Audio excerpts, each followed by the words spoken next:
You're listening to Away with Words, the show about language and how we use it. I'm Grant Barrett. And I'm Martha Barnett. If I tell you a hen dips snuff, you can look under its wing and you'll find a whole can. That means what I'm saying's true, and if you don't believe it, you can check it out for yourself. And I never knew that expression until I learned it recently from one of our listeners in Huntsville, Alabama, where we were doing a live performance at the invitation of the wonderful public radio station there, WLRH. This listener brought up a version of that phrase during the Q&A, and it turns out that this phrase is well established in African American vernacular English. In fact, jazz great Louis Armstrong once used it in a letter to his biographer. He wrote, "If I tell you that a hen dips snuff, you just look under her wings and you'll find a whole can full," meaning I don't waste words either. I love it. And I love the layers in that expression because it plugs into the expression about hen's teeth, which they don't have. And so the question is, where is the hen putting the snuff? I never thought about that. Maybe she's sniffing it. I don't know what she's doing. Sniffing Well, and we spitting. learn a whole lot from our listeners every time we're on the road. Martha and I carry notebooks or record messages on our phone so we can look things up later. We'll talk about what we learned from high schoolers in Huntsville as well. And you can find out where else we're going in the world on our events page at waywardradio.org/events. And you can contact us wherever you are in the world at waywardradio.org/contact. Hi, you have a way with words. Hi, my name is Noah. I'm from Charleston, South Carolina. Hey, Noah. Hi, Noah. Welcome to the show. I'm calling y'all today with a question about the word hangover. Hangover. Is this something you're experiencing at the moment? No, we were in the process of working on one when we came up with the idea, though. Me and my girlfriend were out at the bar having a discussion, and she had said she had heard something about it being from a way that you could pay to sleep in an old English work camp where you had to hang from a rope all night. And she was saying that she had heard that's where the word came from. And we love the show, so we thought it would be the perfect opportunity to call in and ask y'all to answer our question. Oh, wow. Yeah, so this gives us a chance to talk about two different kinds of hangovers, and they're both, well, pretty good stories. The kind of hangover your girlfriend was talking about sometimes was called a penny hang or just a hangover, but it's not the origin of the alcohol hangover. There's an excellent description of this in George Orwell's Down and Out in Paris and London, which he published in 1933, and I'm going to quote from it here. He writes, "At the twopenny hangover, the lodgers sit in a row on a bench. There is a rope in front of them, and they lean on this as though leaning over a fence. A man, humorously called the valet, cuts the rope at 5 a.m. And then he quotes a man who goes by the name of Bozo as saying, quote, 'It was more comfortable than it sounded, better than bare floor.' So imagine sitting on a bench with your arms hanging over the rope or leaning on the rope. So it's not like the rope is at your waist and you're hanging over it like laundry. It's not quite like that. So it's true that people who were very poor and very drunk could pay a few pennies to sleep off the alcohol in a place like this in London and some other places. But it isn't the source of hangover. It's just a different kind of hangover. The word hangover already existed and was used for other things. Recently, we can talk about other hangovers like a hangover from, say, a political event or a world event like a war or a pandemic that still affects our decisions or our actions now. And so it's a general hangover became a specific hangover. So that's why we have the alcohol hangover. Does that make sense? Often this happens in language where we have specialization, where a general term becomes specific and then kind of pushes out all the other meanings. And that's what happened here with the alcohol hangover. So the hangover with the headache is the effects hanging over into the next day. That's exactly right. Right. Yeah. Right. It's more something hanging above you than you hanging over an object. That is exactly right. Right. Well put. That's so interesting. I was so excited about the Orwell story, but I'm just imagining walking in there, into the room, not knowing what you're in for, and just seeing all these like really drunk people just like flopping over a rope. And the smell must be horrific. Oh my gosh. But while we're here, I just wanted to share some expressions for hangover from other languages. There's a couple that are really great. Do you remember the comic strip, the Katzenjammer Kids? These little cat-like troublemakers. It's a German word, Katzenjammer, and it's a German word for hangover. It means a lamentation of cats or a squall of cats. So just a loud mess of cats. And in Danish, there's two. One translates as to have a blacksmith in the forehead, and another one means to have carpenters. Yeah, and then in France, you can wake up with a wooden mouth, or you can wake up with a hair ache. That was the old way to say it. Mal chevaux. I like that. Hair ache. That's insane. Right? Yes. You ache right down to your follicles. Oh, I can imagine that one. And one more term for that, if you want a medical term for it, back in 2000, some doctors coined a term for this that has gotten some use in the medical community. It's vicealgia. It comes from the Norwegian kveis, which means uneasiness after a night like that, and algia, which means pain and suffering from Greek algos, like analgesic, which keeps you from having pain. Vicealgia. Noah, there you go. And tell your girlfriend that she's reading the right kind of literature if she came across that. There's so much fascinating stuff about the world 150 years ago. Yes, truly. Thank you guys so much. That was very enlightening and very interesting. And now I'll have a good little nugget of conversation from y'all. Thank you so much. Yeah, the next time you guys are working on a buzz, would you like to work on a vicealgia? Well, thank y'all so much. Right, I enjoyed this so much. Be well. Have a good one. Thanks. Bye-bye, Noah. We don't want to have to put your head in a vice to get you to call us, but please do, 877-929-9673. Or you could just gently type out an email to words@waywardradio.org, or use that same keyboard on your laptop, computer, or your phone to write us a message on Twitter at WAYWORD. And if you want even more ways to reach us, you can go to our website at waywardradio.org/contact. There's a lot of ways to reach us no matter where you are in the world.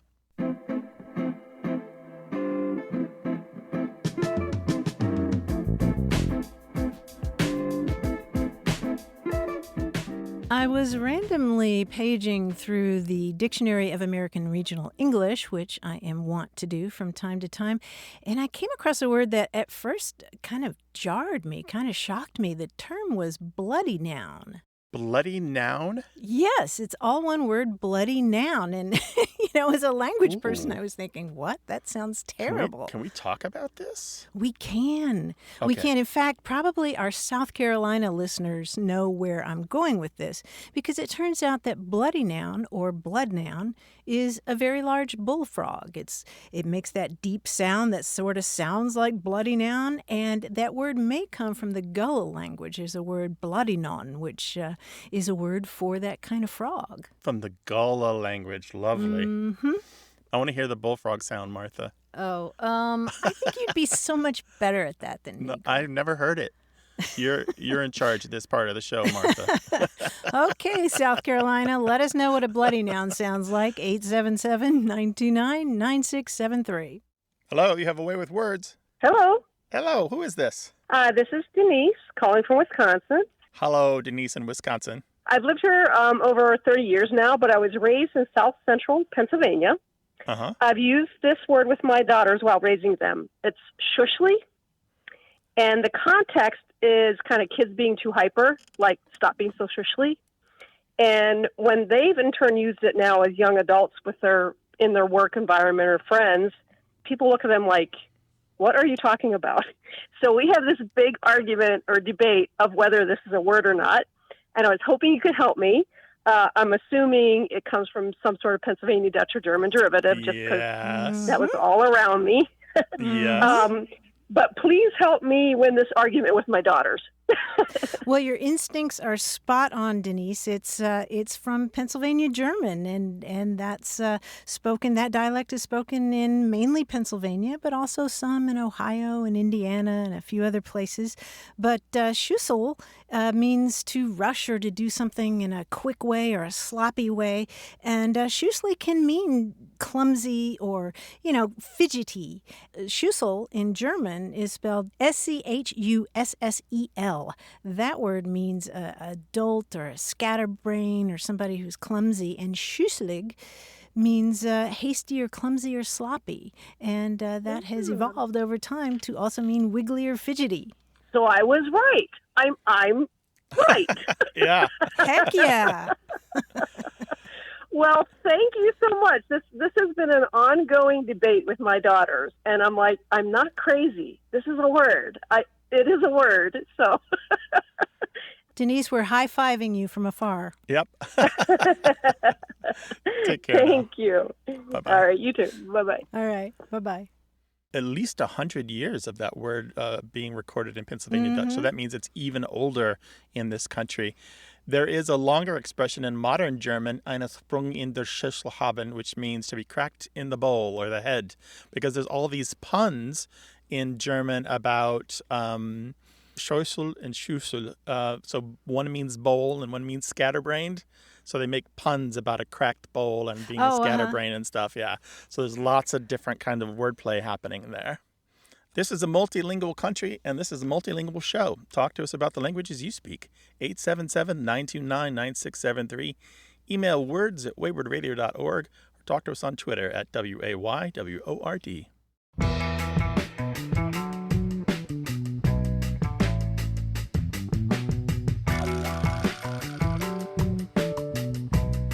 Jean Anderson wrote from Greenville, South Carolina, to say that when she was a kid, she watched a lot of Western movies and TV shows like Rawhide and Wagon Train. And so from all her viewing, she knew that loco weed was something that made cattle herds act crazy. And in the evening, when the local news came on, she got really puzzled. The loco news. And sometimes the news is very loco. You can't believe what people get up to, whether it's the crime report or politics. Yep. I remember watching the news when I was a little kid and thinking, guerrilla warfare?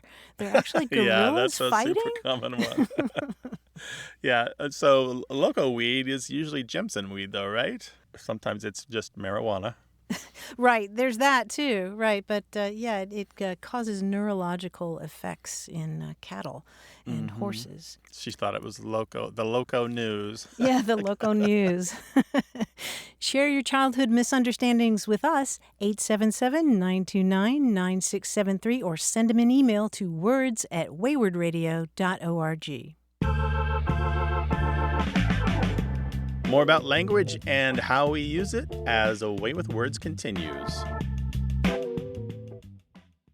You're listening to A Way with Words, the show about language and how we use it. I'm Martha Barnett. And I'm Grant Barrett, and entering the scene from a mirage on the horizon, it's our quiz guide, John Chinesky. Hi, John. Hi, Grant. Hello, Martha. Hey, I'm just going to say, you guys, right now at this point in time, we all just need to take a second to just calm down and relax, okay? Like those posters from Britain in the 1930s that advise everyone to keep calm and carry on. I like that. Right. Yeah, keep calm and word on. Yeah, exactly. That's very good. That's good. We'll start there. Yeah, those are understandably, those posters, they're very popular right now. I've seen all sorts of different versions of them. And we're going to make some of our own. All we need is a 3-syllable word that ends in on, O-N. For example, if you're sailing down the longest river in South America, you know what to do. Just keep calm and... Amazon. Amazon, yes, very good. So now you know how this is going to work. Here's the first one. If you're in math class and you're freaking out, just draw some multi-sided plane figures. You know what to do. Keep calm and polygon or hexagon. Yes, or hexagon or polygon, yes. Decagon is all good. Sure. If you're bird watching and you start to get antsy, just do what that famous naturalist did. Get out your pencils and paints and just draw some birds. You know what to do. Keep calm and Audubon. Audubon. Yes, keep calm and Audubon. Chirp, chirp. You see, this is your premiere performance ringing the bells at Westminster? Got a little stage fright? Don't worry. You know what to do. Keep calm and carol on. And carol on, yes. Ding dong. What? You've time traveled to ancient Mesopotamia and now you're lost? Look, just find a capital city of a handy-dandy nearby empire and you'll be just fine. You know what to do. Just... Keep calm and Babylon. Oh. Yes, keep calm in Babylon. Which is exactly what you guys do on this show. All the time. All the In time. Babylon, yeah. If you're freaking out about life and all, just pick up some poetry, my dude. Go with the classics. Go with America's greatest poet. Go to Amherst and get to reading You Know What to Do. Who is a poet, American poet from Amherst? Emily. Oh, keep calm and Dickinson. Yes, keep calm and Dickinson. I don't know if she'd appreciate me mangling her name like that, but let's say she was pretty cool. She probably would have been okay with it. You've got to finish editing an entire dictionary and your deadline is looming? Grab that list of words and get to work, Grant. Or Martha. I know. You know what to do. Keep calm and lexicon. Yes, keep calm and lexicon. Which is, and again, one of the things we do on this show all the time. We lexicon and Babylon, and we finish our quizzes. Way to go, guys. Nice. As he fades back into the sandy mirage in the desert. Goodbye. Well, John, thank you for leading us in that mental workout. And we'd love to have you lead us in a mental workout with your questions and stories about language. So call us, 877-929-9673, or send an email to words@waywardradio.org. Hello, you have a way with words. Hi, my name's Erin. I'm calling from New York City. Hey, Erin. Hi, Erin. Welcome to the show. Hey, how are you? Yeah, I was just calling in because I wanted to know if you could tell me if I'm pronouncing my own name correctly. Wait, that's what? a big one. Wait, say it again? Oh, my name's Erin. Erin. Spell that. Erin. Okay. Why is there some doubt? So I grew up in Baltimore, and a lot of the times, growing up, people didn't really know if I was saying Erin, like Erin. They always thought I was saying Aaron. And when I moved to New York, I had the same kind of issue. People up there say it a little bit differently. And I remember one time I mentioned to my friend saying, hey, it's so annoying that whenever I say my name, people always think I'm saying the boy's name, or they think I'm saying some different spelled way. And she was like, well, you say it like the boy version of the name. And I was like, oh, I kind of had an existential crisis when she told me that. I was like, I thought I'd been saying it correctly my whole life. And I thought about how my parents say it, and they say it like me. And so I'm just like, have we all been saying my name incorrectly this whole time? I guess I just want to know how it sounds to other people when I say it. And are your parents also from Baltimore? So my dad's from North Carolina and my mom's from D.C., and then they relocated to Baltimore. All right, so I have an answer for you. It's not going to make it any better. It's not going to blame anyone. It's just going to explain it. And I hope this will make you feel better at the end of the call. Okay. All right. And so All right. Let me ask you how you pronounce the word M-A-R-R-Y. Mary. And how do you pronounce the word M-E-R-R-Y? Mary. And do those sound the same to you? I guess Mary with the E sounds maybe a little bit shorter. Yeah. So in some parts of the country, it's Mary and Mary. Did you hear the difference? Yes. All right. So on other large parts of the country, they sound exactly the same, especially in the western U.S. and the central U.S. And in all of Canada, they sound basically the same. But in the Northeast and in Montreal, they sound different, mostly. Okay. And because linguists have taken very good care of the page, there's an excellent summary of what is called the Mary-Mary merger on Wikipedia. And you can look it up. Just pick any spelling of Mary and Mary and type in merger after that, and you will find it on Wikipedia. And so that's what's happening here. It's the same vowels in those words after the M that are happening at the beginning of these two names, Aaron and Erin. And so they're pronounced differently because of regional dialects. We don't all speak the same English and never have. There's never been one English in the United States, and we have regional variation, and the names follow that regional variation. And so your name, Erin, is subject to that. And so when you moved from Baltimore, and certainly because your parents were born with some North Carolina for sure, and D.C. to a certain degree, and Baltimore probably, with some Southern accent influence, you moved from there to New York City, you passed a dialect boundary, and you would probably most likely encounter new ways of saying your name. And so you say it correctly because it's your name. You are the expert in your own name. Nobody else can tell you how to say your name. That is true for all names. That's right. You're the authority. No matter what, no matter who you are, however you want to say your name, you are the boss of it. Thank you. I appreciate that. Yeah. Thank you. One thing I have to recommend to you, if you haven't seen it yet, this is the Key and Peele sketch, Substitute Teacher. You can find it on YouTube. These two geniuses have turned the tables on names in school. It is one of the best sketches they ever did. So you know Key and Peele, the two comedians.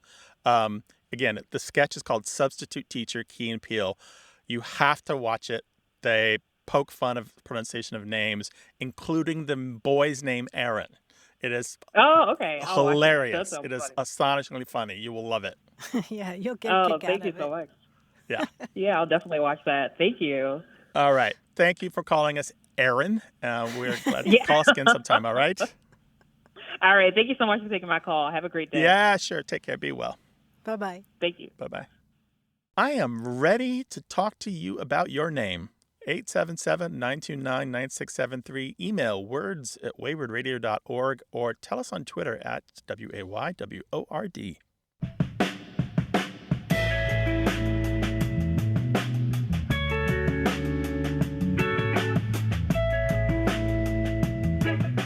A few weeks ago, I said that a listener had sent us a puzzle that's a mixture of numbers and words. That is, it was composed of various combinations of the numerals 1 and 2, and it also included the words racehorse, was, and race. And I found this really confusing at first, and then I realized, this is actually a little rebus about two racehorses, one of them named 11 and another horse named 22. And so I read it as 11 was one racehorse, 22 was 1-2, 11 won one race, 22 won 1-2. You have to see this written out, and you can see it on our website, waywardradio.org. But in any case, I was so proud of myself. But you know what, Grant? I was wrong. And we heard from many listeners who remembered it from their childhood or their time enjoying joke books or just something that their family used to say, and they let us know with great glee and pleasure that there was another way to read the little rebus puzzle. And what is it, Martha? Well, yeah, you mentioned all the listeners who wrote in, and a whole lot of them were from Australia. Amanda from Melbourne said, I love that you got to read that silly ditty about the two racehorses. When I was a kid, it was a favorite to put in our autograph books, but you read it incorrectly. And then she wrote it out for me. The horses weren't named 11 and 22. They were named 1-1 and 2-2. And if you read it that way, then it goes 1-1 was a racehorse, 2-2 was 1-2, 1-1 won one race, and 2-2 won 1-2. That's very good. That's excellent. And we thank you for your email corrections. We read them all, and sometimes we just silently correct stuff on the text of the website. But of course, the audio is there. Our mistakes live on forever. Thank you for putting up with our imperfections. We're always happy to hear from our listeners in the Antipodes. If you're on Australia or New Zealand or anywhere nearby, you'll find a lot of ways to talk to us on our website at waywardradio.org/contact. And if you're in the United States and Canada, you can call us toll-free at 1-877-929-9673. Hello, you have a way with words. Hi, my name is Sherry, and I'm from Williamsburg, Virginia, and I'm calling to find out a little bit more about an expression, cute little whiffet. I had always thought it meant an adorable baby or an adorable small child, but when I moved to Virginia, no one had ever heard of that expression. Then I asked my sister, who's in Ohio, where I grew up, and she hadn't heard of it either. And I've lived in Chicago, Michigan, Missouri, Oklahoma. So I'm just trying to figure out where I picked this up and why nobody's ever heard of that expression. Sherry, you said cute little whiffet. How do you spell that last word? W-H-I, F as in Frank, F as in Frank, I-T. Whiffet. Cute little whiffet. And so you say this about like a little sweetie pie, a little baby with chubby cheeks that you wanted to smooch. Yes, sir, an adorable baby. A cute little whiffet. Sherry, it's not that common a word, but it's been around since the late 1700s. It's got some history to it. And usually it's spelled W-H-I-F-F-E-T. And it means a small, young, or insignificant person, like somebody who's not that important. In fact, one of my favorite uses of this word that you can quote to your friends is from Walt Whitman. Back in 1892, he was writing admiringly of trees and how strong trees are and how vital and enduring, just standing there silently. And he writes about how the tree stands tough and serene in all kinds of weather, as opposed to, as he puts it, this gusty-tempered little whippet man that runs indoors at a mite of rain or snow. So he's comparing humans to these majestic trees and calling us gusty-tempered little whiffets. Ah. So not as cute as a little baby, but it can sometimes mean somebody who's insignificant or unimportant. But in all cases, we're talking about something small, right? Or something weak that needs some protection of somebody stronger. Yeah, something as Right. small as just a whiff, a little sniff. It may come from that word. We're not sure. Do you have any ideas of what region I might have picked this expression up? Oh, goodness. Are you a big reader? Yes. You may have picked it up in your reading then, because it's not all that common. It's not really regional in this country either. Okay. Martha, did you Interesting. learn that when you were a kid growing up I in didn't. Kentucky? When I was a little whiffet, no, I did. I did not. No, I think it's really evocative, but no, I've only come across that term in writing. As I said, Walt Whitman is one source of it.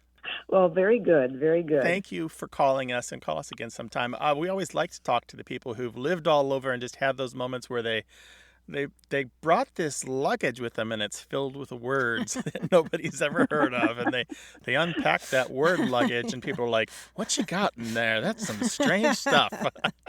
Yes. Well, thank you so much. I appreciate it. Oh, sure. Take care Thanks, of yourself. Sherry. Bye-bye. All right. Bye-bye. Bye-bye. Unpack your word hoard with us, 877-929-9673. Hi there, you have a way with words. Hi, this is Veronica, and I'm calling from South Carolina. What's on your mind? So, my mom always said something, and I know what it means. I just don't know what part of it means.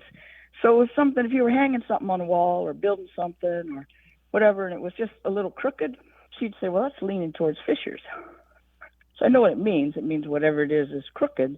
And I've looked up, tried to find it for several years, and there's other stuff that refer to it. They say leaning towards sawyers, and I get that. That's about loggers and cutting trees and whatever, and if trees leaning or leaning toward Jesus, I guess carpenters say, but I don't know where fissures is or what it's about, like why fissures. All right. So if you're hanging a picture and it was crooked, your mom would say it's leaning toward fissures, right?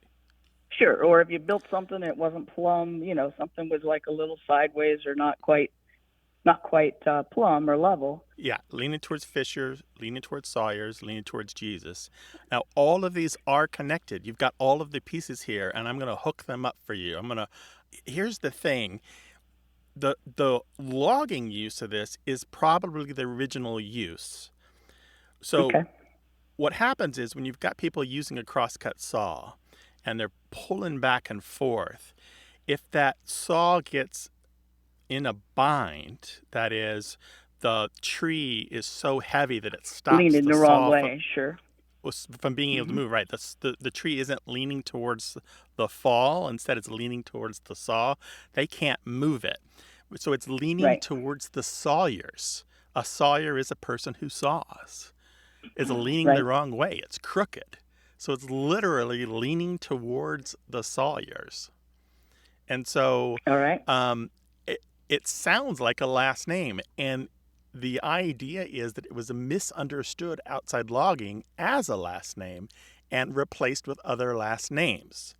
So you can find not gotcha. only leaning towards Fishers, but leaning towards Jones and Coopers and Perkins and Schoonovers and Yeah, I've seen Perkins, I guess. Yeah. Okay. All right. and other ones. Now, all of these ideas here can be modified to suit local circumstances. So you can fit in the name of a prominent local business or family or property owner.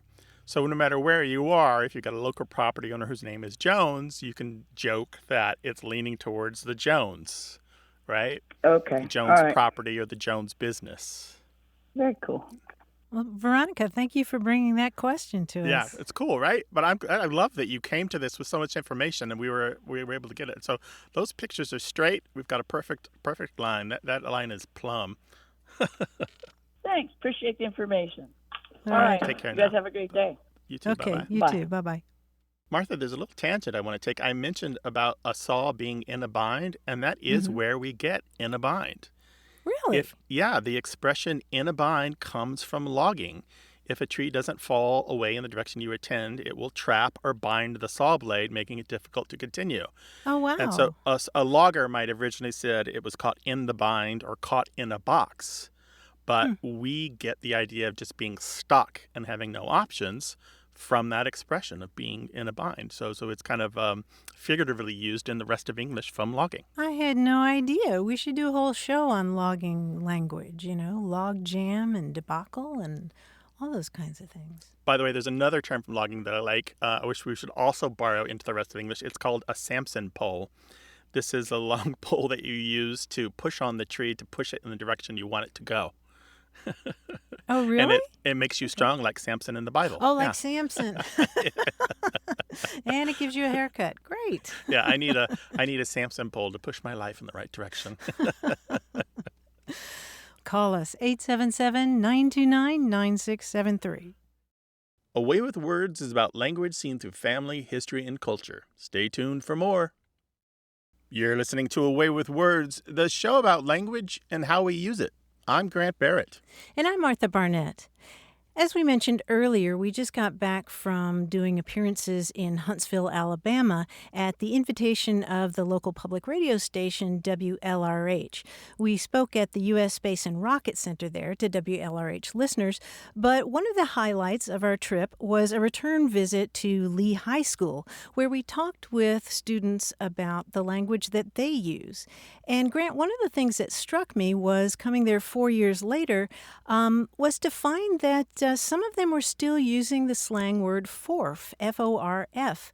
As a verb, to forf means to fail to follow through on your commitments. And as a noun, a forf is somebody who flakes out on you. They say they're going to be there and they're not going to be there. And it wasn't as widespread as the last time we went to Huntsville, but some of the kids were still using it. Yeah, slang tends to move a little faster than that, but yet it is a local word, not much spread beyond the Huntsville region. So there's something of a bit of local pride, so maybe they're hanging on to it with more ferocity than they would otherwise. The other thing about that is we had a different group of students this time. We had podcasting and creative writing students this time, where last time it was just general students, I think, from English composition. And so maybe we had a different cross-section. Maybe if we'd had English composition students again, there would have been more people saying forf. I don't really know. So our sample needs to be checked. Our field work is suspect. From a linguistics fieldwork point of view, we have to look at this carefully. Well, you collected a lot of other cool words, too. It was so nice to return to our friends at Lee High School and to do the slang thing and just see the energy that these kids have. As I told the group at the Rocket Center, the kids are all right. The future is in good hands. And so we talked to them about slang, and they shared a lot of their slang with us. And a few of these, which I love and didn't know, one is to touch grass. This this is something you tell people who are out of touch with reality, that maybe they're fantasizing about a future with one of the members of BTS, They think they're going to marry a K-pop star. Or they're thinking about the online world all the time and not the real world, the meat space. And she say, look, you need to really touch grass. Right. You've got to touch reality. Right. Get away from that computer screen and go outside, literally. Yeah. Another one is dog water, which is an adjective. You just describe something bad as dog water. This comes from video games. You're like, I am not eating that. That is a dog water. Because you think about a dog's dish like filled with like dust and dog hair and whatever the dog is like, slobber, dog bowls. And the dog doesn't care. The dog's like, yum, dog water. And you would not touch it, except if desperate. And then a really nice one, which can be funny but can be good. It's giving as an adjective. And so I might say, did you see Martha's outfit? She is really giving Bilbo Baggins today, which means Martha looks like Bilbo Baggins today. That you're dressed like Bilbo Baggins. You look like a hobbit. Somebody once went to a Halloween party dressed as me. How did you find out I did that? You were so cute. I was giving Martha Barnett that day. But you might also say that someone is giving a vibe, and that's where it comes from. That someone is giving. It's a shortening of the longer expression to give off a vibe or to give a vibe, and which really excites me because it's that whole idea of having a vibe or a vibration, which goes back many decades in a new form. So slang lasts, and it generates new forms, and it continues. So giving is still that old notion of a vibe without the word vibe attached. Well, you can tell that it gives us excitement to learn new things from our listeners, whether we come to your town or whether you give us a call. So call us with your language questions and stories or send them to us in email. The number is 877-929-9673, and the email is words@waywardradio.org. Hello, you have a way with words. Hi, my name is Bryant. I'm from Dallas, Texas. The word that my grandma always used was like, give me the skinny, or what's the skinny on that? And she's from New Jersey, but she always used it in a way where she was meaning to give me all the details, which I always found interesting. Like, she never wanted me to leave anything out when she said that. And I would have thought that it would be the opposite, to mean just give me the facts and don't give me any of the fluff. So I don't want to know if she was using it wrong. And then I'm also kind of curious on where it exactly comes from. So you thought it might have something to do with your grandma's connection to New Jersey, but it's deeper than that. Unless she had some experience maybe in the military? She didn't. Her husband did. Which branch did he serve in? He was in the Air Force. Air Force. About when, do you think? Got to be 50 years ago. Okay. 70s then. 60s. Yeah. Okay.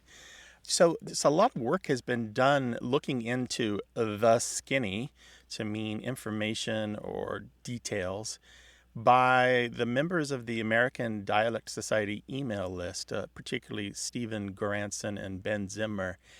And I did some more work looking into this on my own. It's just kind of every once in a while an expression like the skinny will catch the fancy of word researchers, and they just can't leave it alone.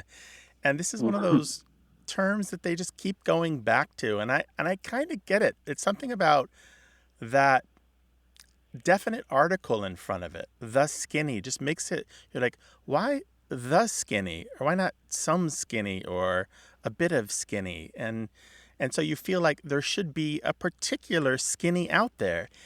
And right now, the prevailing theory is that it comes from the U.S. Naval Academy. Because as far back as the 1890s, there is in the yearbooks for the Naval Academy, skinny referring to the physics and chemistry department. And let me explain why this theory seems to hold water. You'll find in these yearbooks again and again student bios or profiles referring to students having problems mastering the details of studying for physics and chemistry. And they'll talk about having problems in the skinny. Or one student in 1932 is described as having a skirmish with the skinny department, meaning having difficulty passing classes there. And at the same time, in that same yearbook, in that same year, a profile of another student says, if you don't get the skinny of things, Eddie can usually set you right. So here in the same yearbook in 1932, we see skinny used in pretty much the same way that we'd use it today. In 1913, in that same series of yearbooks from the Naval Academy in Annapolis, there's a glossary in the back of it where the skinny is defined as a midshipman's slender knowledge of the laws and principles of physics. And so that whole idea about it being knowledge really seems to be a forerunner of the way we use the skinny today. What do you think about that? I mean, that makes a lot of sense. It is fascinating. So that's just kind of the beginning of it. That's like that's the birth of it. By the 1930s, it starts popping up in things like the novels of Richard Matthews Hallett, actually appeared in his autobiography, where he wrote stories about life at sea, but he also spent some time on a Navy battleship with the Secretary of the Navy in 1928, even going to Honolulu. And he uses the skinny a couple of times in that book in 1938, 10 years later. And then by the time World War II comes around, boom, the skinny, and especially as the phrase, the straight skinny, is everywhere in the mouths of soldiers, and it's starting to appear in lists and glossaries of soldier slang and sailor slang, meaning things like the straight dope or the naked truth. Right. Interesting. Well, that makes a lot of sense. Yeah. And that answer wasn't skinny. That's the skinny on the skinny. Yes. Well, thank you. I appreciate it. Yeah, sure. Thanks for calling and sharing your family stories. I'm glad to hear that there was some military background back there, because I am sure that they're like Lego bricks. There's some connection there that your family story plugs into this story, and that's probably where the skinny entered into your family's lore. Yeah, definitely. Well, thank you for having me on. I love what you guys do, so thank you. All right. Take care. Bye-bye. We'd love to hear from you with your language questions, so call us 877-929-9673 or send them an email to words@waywardradio.org.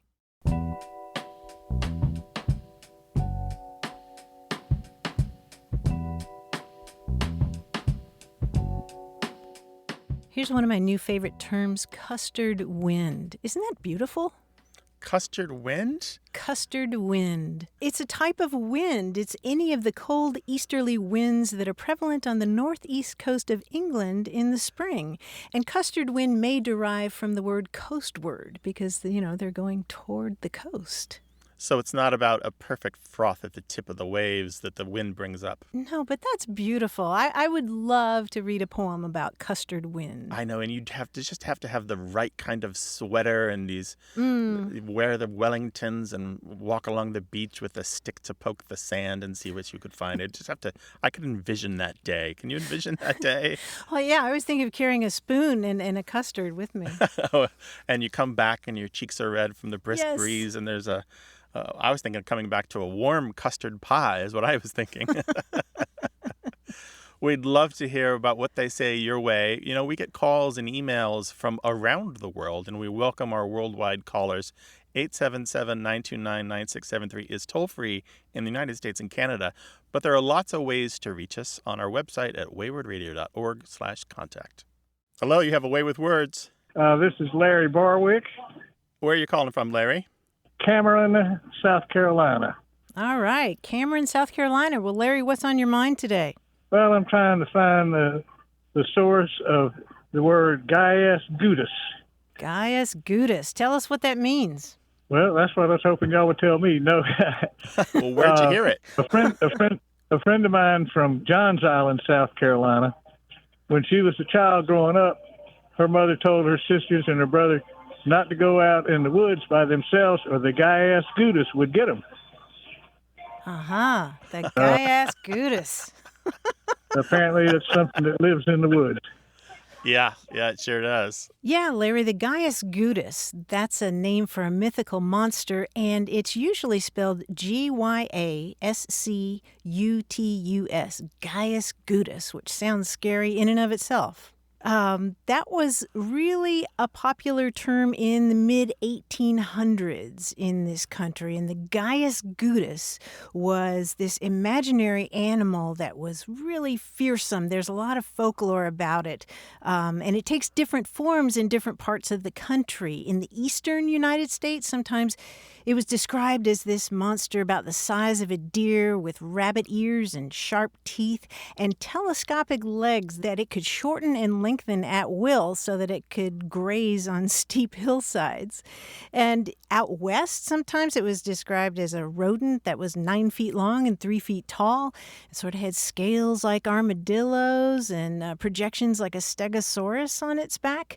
And carnival owners would take advantage of this scary-sounding animal, and they'd lure gullible people to their tents and say, "This is the most ferocious, rambunctious, man-eating animal ever exhibited under canvas."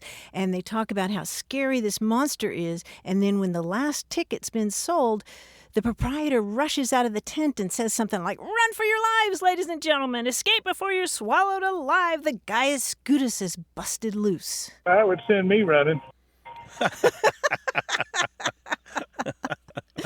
This was a time when there were lots of stories about lots of mythical animals like the swamp-gahoon and the hicklesnifter and the gillygaloo, which is a bird that lays square eggs, and the whiffle-poofle, and all these scary monsters, that you would use to, keep kids in line, for one thing.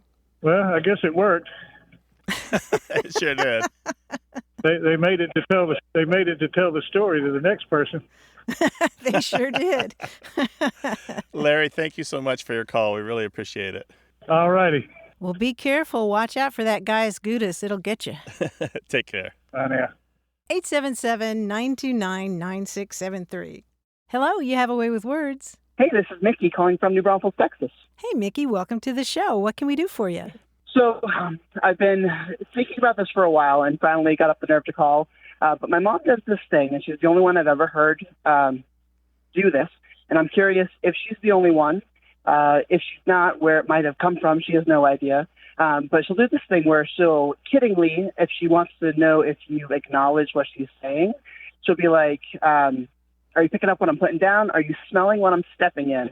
And that's the part that I don't know if anybody else says it or if it's a just her thing. This is interesting because there's a whole nexus of similar sayings that kind of all come together here. How old is your mom? Oh, she's going to kill me because I don't actually know. Late give me a decade. I will say late 50s. Okay, late 50s. I would expect someone using "Are you smelling what I'm stepping in?" to be younger, but I'm not judging. My mom is super hip. That's okay. Yeah. Go mom. Okay. Yeah, go mom. "Are you smelling what I'm stepping in?" has never been all that common, but it's become more common in the last 10 to 15 years. But it's a variant of things like, and not just this one, but things like, "You smell what I'm cooking." And probably a certain small segment of our audience remembers that Dwayne "The Rock" Johnson had the catchphrase, "Do you smell what The Rock is cooking?" which was part of his shtick when he was a professional wrestler. And that, in turn, kind of combines what's cooking with the persona that he had as a professional wrestler. And so all of these things kind of play on each other. And in turn, the smell, "Do you smell what I'm cooking?" is probably an extended form of the Black English, "You smell me?" which is probably a form of the Black English, "You feel me?" Both of them meaning, "You get me, you understand me." And both of those are at least a couple decades old. Definitely from the early 2000s, probably well into the 90s, and maybe even older than that. So all of these kind of play off each other, and it's really difficult to say what begat what, what stems from what, because there's so much interplay here in the usage of these. But certainly in the kind of the spider web of all these different ways to say, "Do you get me? Do you understand me? Are you smelling what I'm stepping in?" is a part of that, is a part of that whole kind of melange. Gotcha. And by the way, the "are you picking what I'm putting down" had some currency in the 1950s among jazz musicians.